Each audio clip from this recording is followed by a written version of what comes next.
Here to talk about why this is happening, if there's any hope in sight, finance expert Lynnette Khalfani-Cox, also known as the Money Coach. Thanks so much for being here, Lynnette. Thank you. My pleasure. Is this just millennials struggling to purchase their first home, or has the market taken a turn for the worse for everybody? Well, it's definitely not a phenomena that is only affecting millennials. We know that the rent burden, where people are spending more than 30% of their income on housing, has really gripped Americans of all ages. As a matter of fact, federal data show that about a third of all people in this country pay more than they should, more than 30% for the roof over their heads. And that includes about half of all renters, again, across all ages, and even about, 20% or so of existing homeowners. So even the folks who want to trade up, a lot of times they're thinking twice about whether or not they should stay put or consider a new place to live. Are the steps to buying a house out of control? We're hearing about people needing to be ready to pay in cash and even in some cases writing a letter, personally delivering it to potential sellers. What are you advising clients to do now if they want to be successful at this? Well, first off, about that so-called love letter, they call it a love letter to sellers, right? Where a prospective buyer says, "Oh, I love your house so much. I can just envision my family living here. See, look at me, my spouse, and our two kids. We would love to be in your backyard," whatever. And maybe they send a picture of the family. Well, love letters are not illegal, but they are kind of frowned upon. The National Association of Realtors recommends against them because it might put the seller in the potential position of possibly violating fair housing laws. So I really don't encourage people to do those.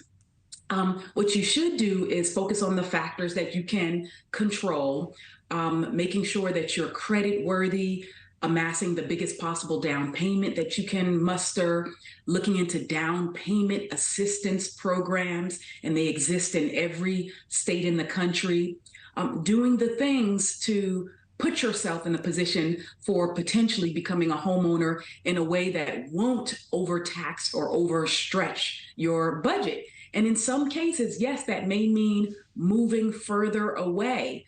It's interesting that a lot of the NAR's recent data show that people are, in fact, moving further from where they previously had roots.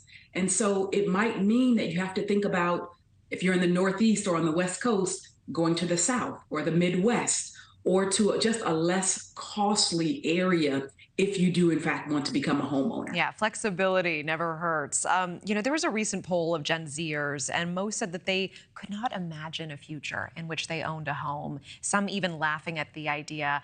And we know many of them spending 50% of their income or more on rent. What is your advice for that generation? So I happen to have three Gen Zers. So they're 25 and under. I have a 25-year-old, 23-year-old, and a 17-year-old. Honestly, my older two kids are homeowners, the 25 and the 23-year-old. Wow. How did this? Yes, how did this happen? We're the exception to the rule, of course. We actually gave our kids a head start by purchasing their homes for them in terms of putting the down payment on the properties for them so that they could get into home ownership. And I'm so glad that we did it at the time that we did.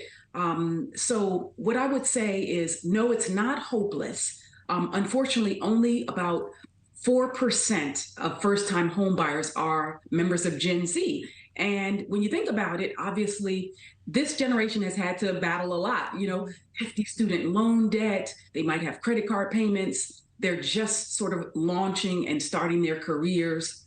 So what I would say is, again, they might have to think about home ownership in ways that their parents or grandparents didn't have to navigate. Yeah. So maybe you don't get to go to Chicago or Miami or LA to start your career. Maybe you'll work remotely if you do want to, have a job in one of those areas.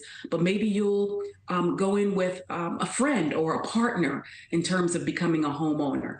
Maybe you'll consider a tiny home. Maybe you will look at other avenues towards home ownership that's multi-generational Or have great as parents, well. Lynette. I mean, if your Or have great parents, kids that helps too. if your kids are ever not having a grateful moment, I mean, they won the lottery by being the money coach's children, quite frankly. You could just tell them from me. Goodness. And if you're looking for anyone to adopt, I think we have several viewers who would, Hey, I'm quick on yeah, that, who would be yeah. interested. Lynnette Khalfani-Cox, thanks so much for your time. Thank you for watching. Go to newsnationnow.com to find News Nation on your television provider. And don't forget to click the red subscribe button below to get more of News Nation's fact-driven, unbiased coverage.